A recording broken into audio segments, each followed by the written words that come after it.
मंगलदेव 5 फरवरी 2024 को अपना राशि परिवर्तन करने जा रहे हैं। तो मंगल के इस राशि परिवर्तन का प्रभाव धनु लग्न या धनु राशि वालों पर किस प्रकार से पड़ने वाला है, इसके बारे में इस वीडियो में चर्चा करेंगे। देखिए, जब हम बात करते हैं मंगल देव की, तो मंगल को ग्रहों का सेनापति कहा जाता है। मंगल आपके 5वें और 12वें भाव के स्वामी होते हैं। हमारे ज्योतिष शास्त्र में मंगल को ऊर्जा, शक्ति, साहस, पराक्रम, छोटे भाई बहन, जमीन, वाद विवाद, लड़ाई झगड़े, सेना, पुलिस, आर्मी और इसके साथ इलेक्ट्रॉनिक गैजेट्स, इंजीनियरिंग का फील्ड, मेडिकल लाइन, चोट चपेट दुर्घटनाएं, आगजनी, भूकंप, युद्ध, शरीर में पाए जाने वाला रक्त और मंगल वैवाहिक जीवन को भी प्रभावित करते हैं। ऐसे में जब मंगल देव 5 फरवरी से लेकर और 15 मार्च 2024 तक उच्च के होंगे, तो आइए जानते हैं कि आपके लिए किस प्रकार से ये प्रभाव लेकर आएंगे। देखिए, मैंने बताया कि मंगल देव आपके 5वें और 12वें भाव के स्वामी होकर आपके सेकंड हाउस में उच्च के हो रहे हैं। द्वितीय भाव आपकी वाणी, कुटुंब, परिवार का, खान पान का होता है। साथ ही आपका जो बैंक बैलेंस होता है, यानी कि जो बचत होती है आपकी, उसको सेकंड हाउस से ही देखा जाता है। ऐसी स्थिति में मंगल का जो सबसे पहला प्रभाव आपके जीवन में देखने को मिलेगा, यह प्रभाव उन लोगों को देखने को मिलेगा जो लोग विदेशी भूमि से जुड़े हुए हैं। तो विदेशी भूमि से इंपोर्ट एक्सपोर्ट के कार्यों से आपको बहुत ही अच्छा लाभ मिलेगा। कुछ बाहर के लोगों से भी आपको मिलने जुलने का यहाँ पर समय मिलेगा। दूसरी बात यह है कि कुछ बाहरी लोगों के संपर्क में भी आप आएंगे। और 12वें भाव के स्वामी होकर आपके सेकंड में आए हैं, तो बाहरी लोगों से आपको लाभ मिलने के भी योग दिखाई देते हैं। साथ ही सेकंड हाउस हमारी वाणी का होता है। ऐसी स्थिति में यदि आप वाणी कंसल्टेंसी से जुड़ा काम कर रहे हैं, तो आपके लिए यह समय लाभकारी है। जो लोग मेडिकल लाइन से जुड़े हैं, हॉस्पिटल से जुड़े हैं, उनके लिए इस गोचर अवधि के दौरान बेहद ही शानदार लाभ प्राप्त होगा। 12th हाउस हमारे इन्वेस्टमेंट का होता है। तो धनु लग्न और धनु राशि वालों के लिए यह जो गोचर है, यह इन्वेस्टमेंट के लिहाज से भी बहुत अच्छा रहने वाला है। आप इस टाइम फ्रेम के दौरान कोई इन्वेस्टमेंट करने वाले हैं, और साथ ही जिन लोगों ने पहले से कोई इन्वेस्ट करके रखा हुआ था, तो आपको उसका बहुत अच्छा रिटर्न प्राप्त हो सकता है। इन्वेस्टमेंट से आपको लाभ प्राप्त होगा। सेकंड हाउस के अंदर मंगल देव के उच्च के होने की वजह से आपके घर परिवार की स्थितियां बेहतर होने जा रही हैं। घर परिवार में कोई शुभ अथवा मांगलिक कार्यक्रम होने के योग बनते हैं।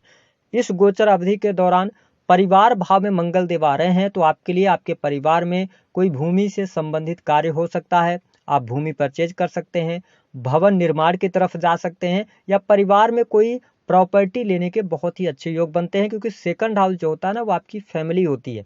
ऐसी स्थिति में संयुक्त परिवार में यदि आप रह रहे हैं, तो आपके लिए भी परिस्थितियां बहुत ही बेहतर रहने वाली हैं। अगर देखा जाए तो इस टाइम पीरियड के दौरान आपके बैंक बैलेंस में वृद्धि होगी। ये स्थिति बहुत ही बेहतर रहेगी। मंगल देव का जो चौथी दृष्टि है ना, वो आपके 5th हाउस पर पड़ रही है। मैंने आपको बताया 5th हाउस क्या होता है, आपकी बुद्धि का होता है। तो यहाँ पर अपने संतान को लेकर आप बहुत ज़्यादा पॉजिटिव रहेंगे। संतान की पढ़ाई लिखाई को लेकर, तो संतान के लिए समय बहुत ही अच्छा है। लेकिन इस टाइम फ्रेम के दौरान आप देखेंगे कि यदि आपकी संतान 18+ नहीं है, यानी कि आपकी संतान छोटी है, तो उनमें एग्रेशन आपको बहुत ज़्यादा देखने को मिलेगा। ठीक है, साथ ही उनकी हेल्थ को लेकर कोई ना कोई समस्या, उनको चोट चपेट लगना, तो इन चीज़ों से थोड़ा सा आप बचाव कीजिएगा तो अच्छा रहेगा। क्योंकि सैटर्न भी दृष्टि डाल रहे हैं ना, नीच की दृष्टि पड़ रही है, तो थोड़ा सा ध्यान दीजिएगा। जो माताएं बहनें हैं, जो गर्भवती हैं, उनको थोड़ा सा इस टाइम पीरियड के दौरान सतर्क होकर चलने की आवश्यकता रहेगी। आप अपने खान पान को लेकर संयमित रहिएगा। सीढ़ियों से उतरती चढ़ती हैं अगर आप, तो वहाँ पर थोड़ा सा आप अपने आप को केयरफुल होकर चलिएगा, तो ये ज़्यादा बेहतर रहेगा। हालांकि जो लोग किसी भी प्रकार से आर्ट से जुड़े हैं, कला से जुड़े हैं, उनके लिए परिस्थिति बहुत बेहतर है। इसके साथ साथ 5th हाउस से रिलेटेड चीज़ों में भी आपको लाभ मिलेगा। जो स्टूडेंट हैं, विद्यार्थी हैं, उनके लिए समय अनुकूल बना रहेगा, यानी कि आपकी पढ़ाई लिखाई भी अच्छी इस टाइम फ्रेम के दौरान रहेगी। हाँ, यदि आप कोई कॉम्पिटेटिव एग्जाम वगैरह की तैयारी कर रहे हैं, विशेष तौर पर मेडिकल लाइन से जुड़े हैं, आईटी सेक्टर से जुड़े हैं, इंजीनियरिंग के क्षेत्र से जुड़े हैं, तो इस टाइम फ्रेम के दौरान आपको कुछ अच्छी अपॉर्चुनिटीज भी प्राप्त होंगी। साथ ही यदि देखा जाए तो प्रेम संबंध के मामलों के लिए यह जो समय रहेगा, यह आपको मिले जुले परिणाम देने वाला है। इस टाइम फ्रेम के दौरान प्रेमी प्रेमिकाओं के बीच में कहा सुनी होती रहेगी, वाद विवाद होते रहेंगे छोटे मोटे, लेकिन स्थितियां आपके लिए बेहतर हैं। प्रेम को लेकर भी आप पॉजिटिव इस टाइम फ्रेम के दौरान रहने वाले हैं। साथ ही अगर देखा जाए तो मंगल देव की जो 7वीं दृष्टि है, वह आपके अष्टम भाव पर पड़ रही है। तो जो लोग किसी भी प्रकार से प्रोडक्टिविटी का काम करते हैं, अपनी फैक्ट्री इंडस्ट्री उद्योग चलाते हैं, छोटे उद्योग अगर चलाते हैं तो आपके लिए बेहतर है, लाभ के योग बनेंगे।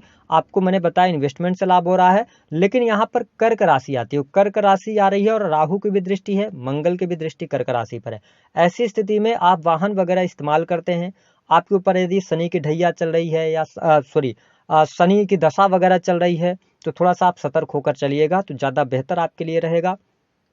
इसके अतिरिक्त आपके जीवन साथी के द्वारा आपको लाभ प्राप्त होने की संभावनाएं दिखती हैं। दाम्पत्य जीवन के लिहाज से यदि देखा जाए तो समय आपके लिए अनुकूल बना हुआ है, कोई बहुत निगेटिव स्थिति आपके लिए नहीं बनेगी। हाँ, धनु लग्न और धनु राशि वालों के लिए जो लोग नौकरी कर रहे हैं, अगर आप गवर्नमेंट सेक्टर के अंदर कार्यरत हैं तो आपके लिए लाभकारी समय रहेगा। हाँ, अगर आपकी प्रमोशन वगैरह ड्यू है तो इस टाइम पीरियड के दौरान थोड़ा सा भी आपको और इंतजार करना पड़ सकता है। यदि आप सेना पुलिस आर्मी के अंदर हैं, इंजीनियरिंग के फील्ड के अंदर है तो फिर आप प्रमोशन आपको प्राप्त हो सकता है, लेकिन कोई बहुत अच्छी स्थिति नहीं है। यहाँ पर आपके साथ एक घटना जरूर होने वाली है। मंगल देव सेकंड हाउस के अंदर आ रहे हैं तो आपकी पूरी एनर्जी अपने परिवार के प्रति लगेगी, है ना। लोगों को के साथ में आप एंजॉय भी करेंगे, उनके साथ टाइम स्पेंड करेंगे और आपके लिए थोड़ा सा कार्य क्षेत्र को मैं बहुत अच्छा नहीं देख रहा हूं। कहीं ना कहीं से आप जो कार्य करेंगे ना बिना मन के करेंगे, आप अपने कार्य में बदलाव कर सकते हैं, या आप जिस कार्य में हैं उस कार्य से आपको संतुष्टि नहीं मिलेगी, आप नए कार्यों की तरफ आगे बढ़ेंगे। तो मेरा सजेशन ये है कि अभी गोचर के आधार पर यदि देखा जाए तो आपको थोड़ा सा कार्य में चेंज करते समय सावधानी रखनी है। आप बार बार हर जगह पर इन्वेस्टमेंट कर रहे हैं तो अपनी पत्रिका वगैरह दिखवा के ही इन्वेस्टमेंट करें, अन्यथा यह थोड़ी सी चुनौतियां आ रहेंगी। धार्मिक क्रियाकलापों में आपको सफलता प्राप्त होगी। लंबी दूरी की यात्राएं यहाँ पर दिखाई दे रही हैं। अगर आप विदेश यात्रा वगैरह करना चाहते हैं तो आपको लाभ प्राप्त हो जाएगा। पिता के द्वारा धन का लाभ हो सकता है, पिता के द्वारा संपत्ति की प्राप्ति हो सकती है, तो ये स्थिति बेहतर है। पिता का सहयोग आपके जीवन में अच्छा खासा बना रहने वाला है। इसके साथ साथ आप देखें कि आपके लिए एक बहुत ही इंपॉर्टेंट बात यह रहेगी कि आप यदि धनु लग्न और धनु राशि वाले हैं तो आपके व्यक्तिगत जीवन में विकास जरूर होगा। आप कुछ नई चीज़ों को एडॉप्ट करने वाले हैं, कुछ नई चीज़ें आप सीखेंगे तो यह स्थिति बेहतर है। भौतिक सुख सुविधाओं के लिहाज से भी यह समय अच्छा रहेगा। भौतिक सुख सुविधाओं में आपको लाभ भी प्राप्त होगा। साथ ही वाहन का योग, मकान का योग, भूमि का योग यहाँ पर दिखाई देता है। तो आप इन फील्ड में काम कर सकते हैं। जो लोग राइटिंग वगैरह का काम करते हैं, मार्केटिंग से जुड़े हैं, सेल्स से जुड़े हैं, ट्रांसपोर्टिंग का काम करते हैं, उनके लिए यह समय अच्छा है। जो लोग बैंकिंग सेक्टर के अंदर कार्यरत हैं तो उनके लिए क्या है कि यह समय प्रमोशन लेकर आ रहा है। स्पेशली बैंकिंग सेक्टर से जुड़े जातकों के लिए, या फिनांस के अंदर अगर आप हैं, मार्केटिंग के अंदर हैं, तो यह समय आपके लिए बेहद ही शानदार रहने वाला है। साथ ही यदि देखा जाए तो जो लोग आभूषण वगैरह के काम करते हैं उनके लिए भी परिस्थितियां बेहतर रहेंगी। उपाय क्या करना है? देखिए, दाम्पत्य जीवन के लिहाज से समय अच्छा है। व्यवसायिक जीवन भी अच्छा ही दिखाई दे रहा है, कोई बहुत ज्यादा नेगेटिव नहीं है। उपाय के तौर पर वाणी पर नियंत्रण रखिएगा, चोट चपेट से बचिएगा, है ना। थोड़ा सा वाहन वगैरह धीमी गति में चलाइएगा। और इसके साथ ही अपने पैसे को जब आप इन्वेस्ट कर रहे हैं या कोई प्रॉपर्टी ले रहे हैं तो उस प्रॉपर्टी की जांच पड़ताल जरूर कर लीजिएगा।